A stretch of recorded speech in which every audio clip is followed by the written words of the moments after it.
Good evening, નમસ્કાર, આદાબ, સત શ્રી અકાલ અને તમે જોઈ રહ્યા છો બજારોના હાલ. ધ ગુજરાત રિપોર્ટ પર હું હિમાંશુ ભાયાની ગુજરાતી ભાષામાં તમે જોઈ રહ્યા છો બજારોના હાલ. આજ બજાર મજબૂતીથી બંધ રહ્યું છે. બહુ તમને જાણીને આનંદ થશે. ઓલમોસ્ટ અડધો ટકો અપ, સેન્સેક્સ પણ અડધો ટકો અપ બંધ રહ્યું છે અને નિફ્ટી પણ અડધો ટકો બંધ રહ્યું છે. અને અ, જેને કહી શકાય કે મેટલ, ઓટો અને પસંદગીના એફએમસીજી ના જે શેરો છે એમાં એક પ્રકારે ભારે ખરીદી જોવા મળી હતી. અને આ કારણોસર જીએસટી કાઉન્સિલની જે બેઠક ને એમાં કરના જે માળખાકીય પુનર્રચના અને ઉપભોક્તા આધારિત જે સેક્ટરો માટેની જે ગ્રાહકની સંભાવનાઓની વાત કરવામાં આવી છે એને કારણે પણ રોકાણકારોમાં ક્યાંક ઉત્સાહ જોવા મળ્યો છે. એટલે નિફ્ટી તમે જોવા જાઓ તો નિફ્ટી લગભગ 24,715.05 અંકે બંધ રહ્યો છે. એટલે 135.45 પોઈન્ટનો ઉછાળો અને 0.55% અપ. અને સેન્સેક્સ જે છે 80,567.71, 409.83% અપ. સોરી, 409.83 પોઈન્ટ અપ, ટકા નહીં, ટકાવારીની દ્રષ્ટિએ 0.51%. એટલે અડધો ટકો માર્કેટ આજે અપ રહ્યું છે અને 400 પોઈન્ટની એમ કે જેને કઈ શકાય મુવમેન્ટ અડધા ટકા જે પ્રમાણે હોવી જોઈએ થઈ છે. વ્યવહાર અને બજારોની જે બ્રેકની આપણે વાત કરીએ, માર્કેટ બ્રેકની, તો દૈનિક વ્યવહારની જે વાત કરીએ, એનએસસી ઉપર 96,738.82 કરોડનો ધંધો થયો છે કેશ સેગમેન્ટમાં. અને એફએનડો સેગમેન્ટમાં લગભગ 1,61,113.31 કરોડનો એફએનડોમાં. એટલે ટોટલ ધંધો જે આજે છે એનએસસી ઉપર 2,71,991.96 કરોડનો થયો છે. જ્યારે બીએસસી ઉપર કેશ સેગમેન્ટમાં 7,335.25 કરોડના સોદાઓ થયા છે અને એફએનડો સેગમેન્ટમાં 6,804.58 કરોડના સેગમેન્ટના ધંધા થયા છે. એટલે ટોટલી બીએસસી ઉપર તમે જોવા જાઓ તો 139.83 કરોડનો આજે જેને કહી શકાય સોદાઓ એમાં બીએસસી પર પડ્યા છે. વધારા અને ઘટાડાઓની વાત કરીએ, કંપનીઓ જેના શેરોના ભાવ વધ્યા અને ઘટ્યા, તો એમાં લગભગ એનએસસી ઉપર 2,025 કંપનીઓ એવી છે જેના ભાવો વધ્યા છે અને 885 કંપનીઓ એવી છે જેના ભાવો ઘટ્યા છે. બીએસસી પર 2,531 કંપનીઓના શેરોના ભાવ વધ્યા છે અને લગભગ 1,614 કંપનીના શેરોના ભાવો ઘટ્યા છે. એટલે આઈડિયલી તમે જોવા જાઓ તો બજાર વધારાવાળું છે. આમ તમે જોવા જાઓ તો જે પ્રકારના કંપનીના શેરોના ભાવ અને એની સંખ્યા છે કંપનીઓની જેમાં શેરોના ભાવ વધ્યા છે એ જોતા. જે ટોપ લૂઝર્સ અને ટોપ ગેનર્સની વાત કરીએ તો એનએસસી ઉપર ટોપ લૂઝર્સમાં ટાટા સ્ટીલ છે, જેએસડબલ્યુ સ્ટીલ છે, હિન્દાલ્કો કોલ ઇન્ડિયા છે અને ટોપ લૂઝર્સમાં ઇન્ફોસિસ છે, એચડીએફસી લાઇફ છે, એક્સિસ બેંક અને ટ્રેન્ટ છે. જ્યારે બીએસસી ઉપર જો વાત કરીએ ટોપ લૂઝર્સની તો ટાઇટન કંપની છે, આઈટીસી છે, ટાટા મોટર્સ છે, મારુતિ સુઝુકી છે. 52 અઠવાડિયાની સૌથી ઊંચી સપાટીએ પહોંચ્યું છે આજે મારુતિ સુઝુકી. અને જે ટોપ લૂઝર્સમાં આપણે વાત કરીએ તો ઇન્ફોસિસ, એક્સિસ બેંક અને એનટીપીસી ને ટ્રેન્ટ. એટલે આમાં બે એક્સચેન્જીસ ઉપર એનએસસી અને બીએસસી ઉપર આમ જોવા જઈએ તો ઇન્ફોસિસ, પછી આઈ મીન એક્સિસ બેંક અને ટ્રેન્ટ આ કોમન શેર્સ છે. એટલે કંઈક એમાં કંઈક કિલો જુદી રીતે થઈ રહ્યો છે. અને બીજી તરફ આપણે બલ્ક, બ્લોક અને શોર્ટ ડીલ્સની જો વાત કરીએ તો બલ્ક ડીલ્સમાં બજાજ હિન્દુસ્તાન શુગરમાં ગ્રેવિટોન રિસર્ચ કેપિટલ એલએલપી દ્વારા ખરીદીને વેચાણ કરવામાં આવ્યું છે. જ્યારે બ્લોક ડીલ્સમાં કેપિટલ ગ્લોબલે, ગોદરેજ પ્રોપર્ટીઝ, ચોલામંડલમ ફાઇનાન્સ અને ગોલ્ડમેન સેક્સ દ્વારા એમ કે એમાં પણ મોટા સોદાઓ થયા છે. શોર્ટ સેલમાં આજે કોઈ મહત્વપૂર્ણ માહિતી જેને કહી શકાય નોંધાઈ નથી. શોર્ટ સેલિંગની એક્ટિવિટી કદાચ અત્યારે જે તેજીવાળું બજાર છે એમાં ક્યાંક નરમાઈ વાળું માહોલ રહ્યું છે એવું લાગે છે. એફઆઈ અને ડીઆઈની પ્રવૃત્તિની વાત કરીએ તો એફઆઈ આજે નેટ સેલર્સ હતા. 1,159.48 કરોડના શેર એ લોકોએ નેટ વેચ્યા છે.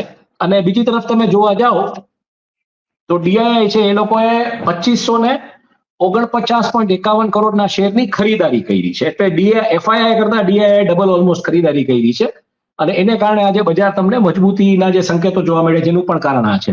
કમોડિટી, કરન્સી અને ક્રિપ્ટો બજારોની જો વાત કરીએ તો રૂપિયો 88 ની ઉપર જ છે, 88.11, અને નબળો રૂપિયો જે છે નિકાસકર્તાઓ માટે એક રીતે જોવા જાવ તો લાભદાયક છે. એટલે જેને કહી શકાય કે અત્યારે એક રોબસ્ટ ટ્રેન્ડ ચાલી રહ્યો છે એક્સપોર્ટર્સ માટે રૂપી વેલ્યુએશનમાં, એ તમે કહી શકો. ક્રિપ્ટોમાં જોવા જઈએ તો બિટકોઇન, ઇથિરિયમ એમાં ઓલમોસ્ટ રેન્જ બાઉન્ડ છે, બહુ માઇનર ફેરફાર, કરેક્શન્સ થયા છે. વૈશ્વિક માર્કેટ કેપ આજે જે છે એ બિટકોઇનનું જે ડોમિનન્સ છે 56.5%નું છે અને $3.9 ટ્રિલિયન એટલે 3.9 લાખ કરોડનું છે આજે, જેને કહી શકાય કે વૈશ્વિક માર્કેટ કેપ ખાસ કરીને બિટકોઇન અને ઇથિરિયમમાં છે. કમોડિટીની જો આજે આપણે વાત કરીએ તો કિંમતી ધાતુઓમાં સોનું છે એ અપ છે, ચાંદી પણ અપ જોવા મળ્યું છે, ઊંચી સપાટીએ રમી રહ્યું છે.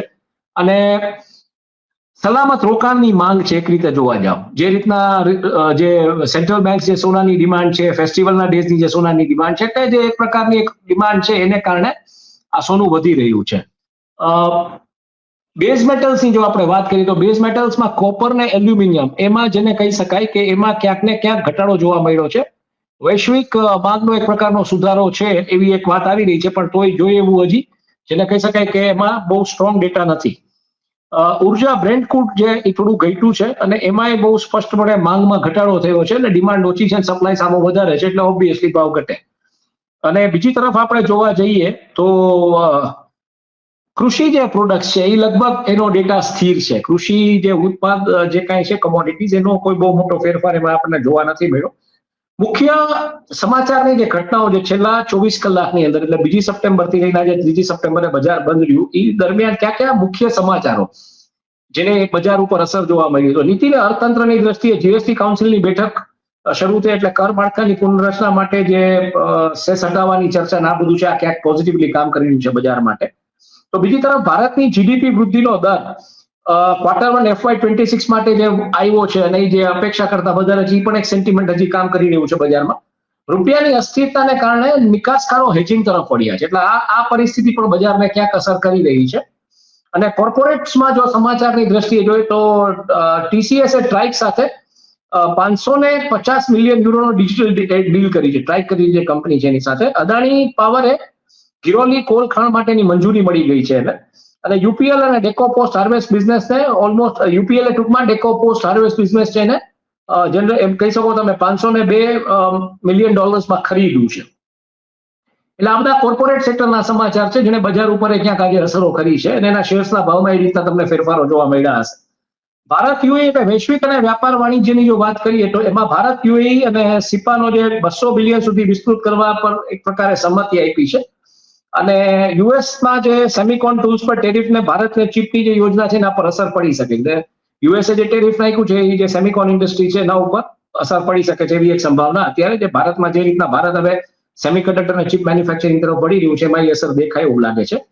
આઈપીઓ ટ્રેકર ઓલમોસ્ટ મેં સ્ટાર્ટિંગમાં જ આપી દીધું. આઈપીઓ ટ્રેકર રિપીટ કરવાનો કોઈ અર્થ નથી. એ જ બધા શેર્સ છે. અમાનતા હેલ્થકેર મેઇન બોર્ડ ઉપર છે, એસ્ચ્યોર સિસ્ટમ્સ છે, શારાવાયા મેટલ્સ છે, વિગર પ્લાસ છે અને વશિષ્ઠ લક્ઝરી ફેશન્સ છે. એટલે એ બધો ડેટા મેં ગઈકાલે અને પરમ દિવસે આપી દીધો છે. બજારના દ્રષ્ટિકોણની વાત કરીએ આજે 3જી તારીખથી લઈને 5મી તારીખ એટલે આવતીકાલે અને પરમ દિવસે આવતીકાલે આપણો છેલ્લો મણકો હશે આ દિશામાં. તો એમાં શેર બજાર જે છે નિફ્ટીની જે રેન્જ છે 24,400 થી 24,800 અને 25,000 ની ઉપર બ્રેકઆઉટની તેજીની શક્યતા છે એવું નિષ્ણાંતો કહી રહ્યા છે. એટલે અત્યારે બજાર જે રીતના ઉપર ગયું છે આજે તમે જોવા જાઓ તો આજે નિફ્ટી જે રીતના ટચ થયું છે નિફ્ટી આજે ટચ થયું છે ઓલમોસ્ટ જેને કહી શકો 24,715 એટલે 25,000 ની આસપાસ જઈ શકે એવી અત્યારે સંભાવનાઓ દેખાઈ રહી છે અને એ જ નિષ્ણાંતો કહી રહ્યા છે. એમાંથી બ્રેકઆઉટ થશે એવી વાત આવી રહી છે. અને જે એની જે રેન્જ છે એ 24,400 થી 24,800 ની વચ્ચે 24,700 તો આજે ક્રોસ કરી ગયું છે એટલે એ 24,400 થી 24 બોટમમાં 24,400 અપમાં 24,800 ને 25,000 ની ઉપર જાય તો બ્રેકઆઉટની સંભાવના છે. એટલે 2 દિવસના ટ્રેડિંગ સેશનમાં 25,000 ની ઉપર જવાની સંભાવના છે એવું નિષ્ણાંતો કહી રહ્યા છે. જીએસટી ના પરિણામો અને બેઝિકલી યુએસના આર્થિક ડેટા પર પણ નજર રાખવી પડશે એવું એક્સપર્ટ્સ કહી રહ્યા છે, એનાલિસ્ટ કહી રહ્યા છે રોકાણકારોને કે આ મહત્વના પ્રવાહો છે એટલે આ બજારને કેવી રીતે અસર કરે છે એના પર નજર રાખવી પડશે. કમોડિટીની જો વાત કરીએ તો મેટલ્સ મજબૂત છે, સોનામાં સલામત રોકાણની માંગ છે એને કારણે. કૃષિ સ્થિર છે, મનસૂન અપડેટ બહુ મહત્વપૂર્ણ છે એટલે મનસૂનની જે રીતના વાત આવી રહી છે, વરસાદની જે ડેટા ને જે બધું આવી રહ્યું છે પંજાબથી ને બધું એટલે એ ક્યાંક કૃષિ કમોડિટીઝ ઉપર અસર હવેના સમયમાં કરશે એવી સંભાવના અત્યારે જોવાઈ રહી છે. ક્રૂડ છે એ રેન્જ બાઉન્ડ રહેવાની સંભાવના અત્યારે દેખાઈ રહી છે. અને કરન્સીમાં રૂપિયો ડેફિનેટલી દબાણ હેઠળ રહી શકે એમ છે પણ નિકાસકર્તાઓ માટે આ લાભ છે, નિકાસકર્તાઓ હેજિંગ શરૂ કરે. બીજી તરફ ક્રિપ્ટોની જો વાત કરીએ તો ક્રિપ્ટો રેન્જ બાઉન્ડ રહેવાની સંભાવના છે અત્યારે. અને યુએસ ડેટા અને રૂપિયાની ચાલને તમારે મુખ્ય ટ્રિગર તરીકે લઈ અને ચાલવું પડશે અને એ દિશામાં તમારે એના પર નજર રાખવી પડશે. તો બસ આ જ હતું આજનું બજારોનું રોજમેન આવતીકાલનો વૃત્તાંત. આ સાથે મને રજા આપો અને આવા કાર્યક્રમો માટે ગુજરાતી ભાષામાં જોતા રહો ધ ગુજરાત રિપોર્ટ અને હિન્દી ભાષામાં આ જ વૃત્તાંત તમને મળશે મયુરજાની ઓફિશિયલ પર. તો મને રજા આપશો. આભાર. શુભરાત્રી.